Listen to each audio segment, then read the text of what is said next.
That's my Bulls rant.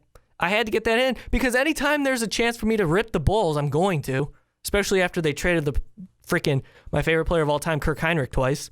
So, all right, that was my Bulls conversation. Hope you enjoyed that. I'm going to move on now to some MLB talk because it's the end of May already. I can't believe it. I can't freaking believe that the baseball season is already like 40 games in. Like, this is more than that. This is nuts. It's flying already, and the Cubs are really good. I'm not going to talk about them because I talk about them enough. But I want to focus on the two Sox clubs in both the American leagues because, boy, things have changed. As the season began, I'm going to start with the Red Sox. I really didn't think that they had enough to be a top contender in the American League. More specifically, I didn't even think they would be a threat in the AL East. But, boy, am I eating a big old piece of humble pie because they're 3 games up on the Orioles as of May 26th. And they've shown that their lineup is good, damn good. I'm very impressed. Especially, it was a funny thing too because Pablo Sandoval was a major signing a couple years ago, but he's just been awful. Now he's out for the year. They're going to try and move him, but I doubt anybody's going to want to take him. But we'll see what happens with them. Travis Shaw, their third baseman, lefty bat, 26 years old, has really done some good things for the Red Sox this season. They have a strong middle of the infield as well as a center fielder who's on a 30-game hit streak, pretty much. Jackie Bradley Jr. is absolutely killing it this season. Xander Bogaerts, one of the best shortstops in the game. Dustin Pedroia, we know who he is. And Mookie Betts. Mookie Betts reminds me a lot of freaking Andrew McCutchen, and I know that might be a little bit of a stretch, but he's doing a lot of good things there in Boston. So, man, good on them. I was looking at their rotation, and this is the biggest question mark I had with the Red Sox going into 2016. But, David Price hasn't even been the David Price of old, but Clay Buchholz has been bad, and Joe Kelly's terrible. But still, Price is the guy that you can rely on in big games. He is an ace. He's solidified that in his career. He is an ace. But Stephen Wright, this freaking 30 or 31-year-old knuckleballer is coming on and having an unbelievable season for the Red Sox.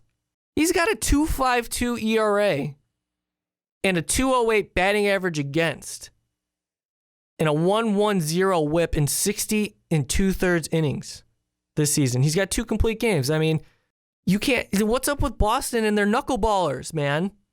It's awesome. It's awesome. Stephen Wright's doing great.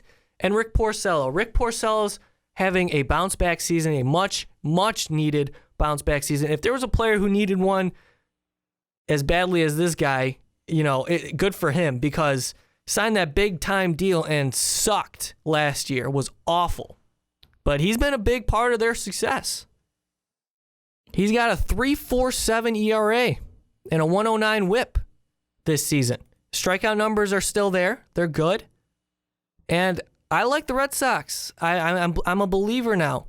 I picked their Blue Jays in my preseason predictions because of their lineup mostly, but I didn't take into effect of how their rotation would struggle as much. But J.A. Happ, if we talk about the Blue Jays real quick, and Marcus Stroman, those two guys have combined to be one of the best rotation pieces in baseball. I know Happ's been knocked around a little bit lately, but still.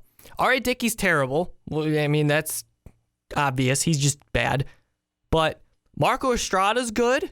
Aaron Sanchez is good. Their lineup, I don't know. I don't know what's going on with the Blue Jays.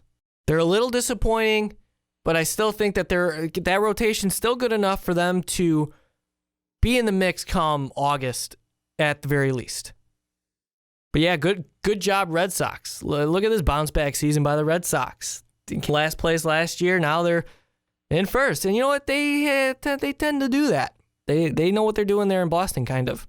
On the other side of the shoe is a White Sox team that has started off really well.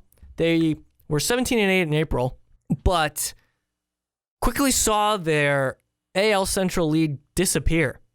Right now, they are 0.5 games ahead of the Indians in the AL Central, and boy, if I'm a White Sox fan, I'm kind of worried because it doesn't really, I don't know. With this team, I just don't see the consistency that suggests that they're going to be as good as they were to start the season. At the start of April and kind of through mid-May. They're falling off a bit. And I know teams go through stretches and everybody was on their high horse when they were really good and now they're kind of panicking when they're bad, but I think there's legitimate reason to worry here. Because what do they have? 2 legit starters. Everybody else is a question mark. Chris Sale and Jose Quintana. Carlos Rodon, everybody considered him to be really, a dominant piece that they could rely on day in and day out going into the season, especially since the patterns that he showed at the end of at the second half of last season. He's got a 4.47 ERA and 1.47 WHIP, and that's not good enough. He's got to be better. Strikeouts are there, about a strikeout per inning, but if you want to rely on Carlos Rodon as your 3 starter, he's got to be better, straight up. They let go of Danks, which was a good move. They had to get him out of the rotation, but they really don't have a backup plan for him in that 5th spot. Tim Lincecum went to the Angels.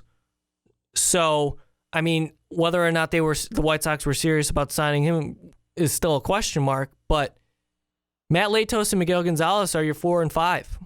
Matt Latos was outstanding in April, but obviously, we all saw it coming.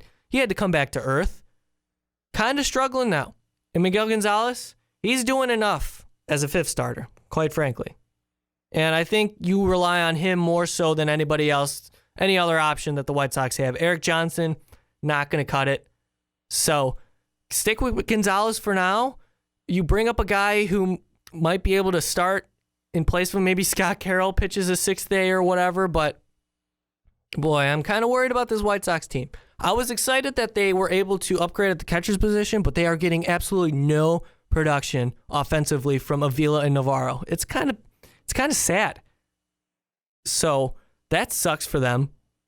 But they still I like their lineup. I really do. Their lineup is good enough for them to compete throughout the season, and they're going to make it tough because hell, the AL Central's a freaking crapshoot. Anybody could win it besides the Twins. I'm even giving the Tigers a chance. I was high on the Tigers in a previous podcast, but at the same time, I'm really not. Who knows? With that lineup, they got to be consistent throughout the season, and they just have no pitching or no bullpen. That's the thing with the Tigers. And with the Royals, I think the Royals are starting to kind of get into that regression mode you see with small market teams. They have their players, their young players that they developed, and they have good seasons. This freaking team went to the World Series twice, won one. But maybe now they're in a regression period. So it's time for the Indians and White Sox to come up and take control. But what's going on with the White Sox is it's their pitching. In April, they had a 2.72 ERA. In May, it's almost at 4. And that has a lot to do with Rodon, Latos, and Gonzalez struggling. Even Quintana's given up more than 3 runs in a start, which is unlike him. And he's still really not getting much run support, which has just been the story of his career. Chris Sale's been great. He lost his first game. I think his last start, he went 4 2/3 or something like that. He's 9-1. I think this guy's going to win the AL Cy Young. What he's shown so far is just been phenomenal. His adjustments that he's made, not throwing as hard, making a point of being more, acting as like a finesse pitcher sometimes, and then you can just rear back and throw a 98-mile-an-hour fastball whenever you want to. That's a plus. So you have a Cy Young ace and a very, very good number 2. Other than that, with the White Sox, it's just kind of up in the air. Their lineup's okay. Their lineup will do well. I think Brett Lowry was a very good signing. Todd Frazier has been expected, I believe. He's hitting home runs, driving in runs, but I think a pleasant surprise has been Avi Garcia. He's picked it up lately, but still, White Sox got to figure it out. Their pitching, man, I don't know what they're going to do with that pitching staff.